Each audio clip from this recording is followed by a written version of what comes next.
I drew this lovely picture of Nami looking very busty and heavy-chested. Certainly, too, we see Sanji's eyes pop out of his head in this chapter. And, well, if you like this, remember to follow me on the social networks. One Piece, Chapter 128, Pirate Pride. Well, hello, my brothers and sisters of the Nerd One Piece Nation. I, as always, am Jim, here to bring you another review on the tantalizing and forward-moving tale of One Piece. The last chapter saw things kind of getting wrapped up a little bit as far as the island went, as far as Little Garden, I guess, as the island itself. Sanji, of course, wound up with an eternal pose, and temporarily, at least, seemed to have thrown Baroque Works off of their trail. The chapter ended, though, however, with the Navy, Tashigi and Captain Smoker, intercepting a transmission, the one between Sir Crocodile and Sanji. So that's where things left off. That's where this one begins. And this one was kind of cool. There was a few different layers and facets to it. The first part is a few pages of Tashigi, who is toying with a new fine sword that she has gotten on the Grand Line. Smoker's like, hey, Tashigi, come here. What are you doing? Stop being a fool. We got to listen to this. So they go and they listen to this transmission from this black snail, and basically it's like an interceptor type of snail, and they were able to pick up a few different words. Basically, Princess Vivi, the Straw Hats, Mr. Zero, and something about orders or plans.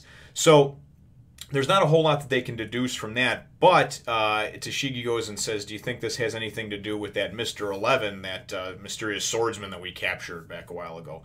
So they go and they trick the swordsman, Mr. 11, who's tied up at talking about, Smoker says about, well, if you don't know anything about a criminal organization, then what's the deal with the orders that you left in your pocket? And he's like, oh, geez, I thought I burned those. And then Smoker's like, aha, we got you. There was no orders in your pocket.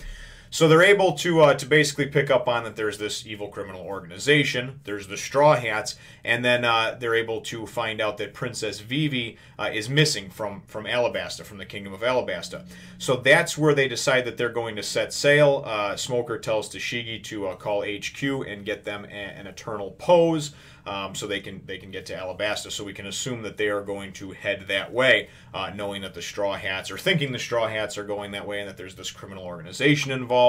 And they don't really know the details yet, but they are definitely headed in that direction. So we then are taken back to the island, to Little Garden, and we see everybody kind of, Dory and Broggy, talking amongst themselves about how we owe you guys for saving us, and Vivi starts to be overcome with remorse and regret, because she says, you know, if it wasn't for me, they never even would have came to this island. Mr. 3 and Mr. 5, they never would have interrupted Dory and Broggy's fight, would have harmed either one of them. They wouldn't have gone through that.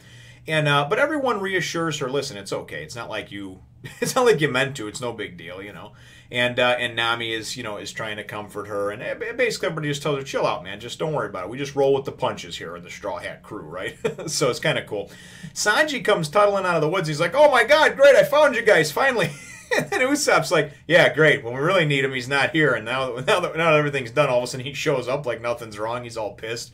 And immediately Sanji's eyes start popping out of his head, because it was worth mentioning, and I forgot to do it a couple of chapters ago. Nami is standing in her bra and a tattered skirt, looking like a kind of hobo-like Victoria's Secret model. Apparently this was burned up probably when the wax that was encasing her. Vivi's fine, but Nami's half naked, so whatever, what have you. You know, take whatever you want from that. Sanji, though, his eyes are popping out of his head. He's like, oh, hey, Nami, you're looking pretty good. He explains what happened to them.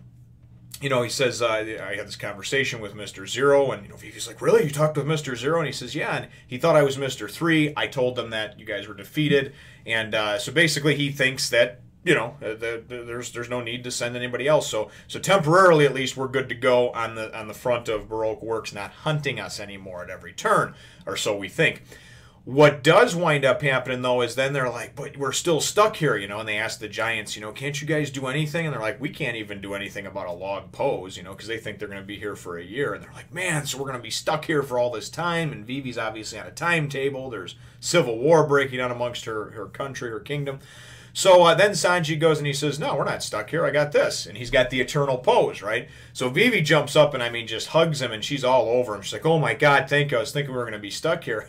And Sanji, you know, Mr. Manwhore himself, he's just like, oh, yeah, great. I didn't know you'd be this excited about this, Vivi. So we have that whole kind of exchange, and then we see that obviously they can leave now. So they're going to get together and they're going to get going, as opposed to hanging out and eating and everything like Luffy would like to do. You know, Vivi's like, and Nami were like, we really got to get going. So there's clearly a timetable on this one. So there's some mention of Sanji and Zoro's hunt that they had, and they go, and as they're trying to get on the ship, they're fighting over the lizard and the rhinoceros that were both killed by them, the dinosaur and the rhinoceros, and which one's bigger, who won, and they're like, just stop fighting about it, you know, and they're asking, oh, Usopp, do you think, and he's like, I don't care, just leave me alone. So so they're just told, hey, listen, just cut up as much meat as you can off of them, and I'm sure they'll both be good, and bring it aboard. They go and sail off, and set sail, and it's kind of funny because Luffy says, he's like, we couldn't fit any more meat, and Sanji's like, that's all we could fit, you know, he's like, you want to sink us?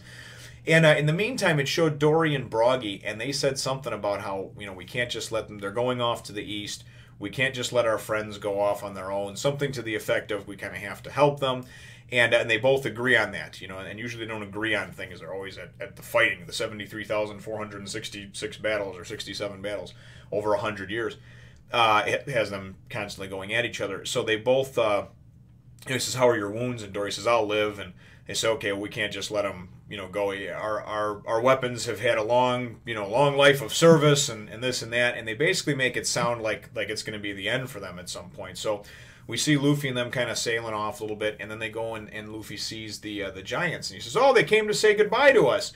And as they're going to sail out of this inlet and to go east, you know, where I guess wherever the Eternal Pose is pointing them to, or maybe the only way out from this island, the only inlet, Dory and Broggy, kind of like two giant statues, kind of post up at the end of the inlet, you know, and leading into the sea.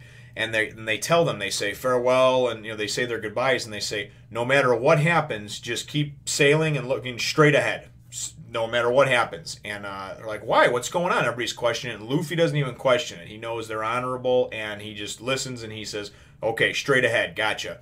So as they go, you know, straight ahead and they start sailing out into there, we see, you know, Dory and Broggy both basically telling them, hey, you know, we hope to meet you again, goodbye, saying their goodbyes. We then go and see the last, you know, page of the chapters, this double page spread, and we just see this giant looking fin, and it almost looks like the sea itself is rising up, and they're talking amongst themselves. This is it, you know, this for the, you know, we will not let them, you know, our friends must pass, and you will not stop them.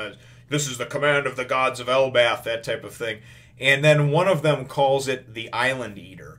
So I don't know what the deal is with this, whatever monstrosity, whatever beast is going on. Clearly Broggy and Dory are aware of it, and we're of course going to see, I'm assuming, in the next chapter, what is going on with this Island Eater, which just kind of rouses my suspicions. It seems like something really cool. I mean, of course, we have these two Godzilla or King Kong-like giants on the island, dinosaurs on the island. So, of course, why would we not have some huge, terrifying sea monster called an Island Eater? So, I'm definitely looking forward to seeing that one. So, all in all, we're wrapping things up over here, and it looks like the arc is coming to a close, probably this chapter or next. And my chapter question, brothers and sisters, is what did you think of the Little Garden arc? Ultimately, I know that it was on the shorter side, and I have already said my piece about it. I kind of hoped that there was going to be some exploration done at the beginning, you know, to the island before they just discovered the giants and the shit hit the fan with Baroque Works being there.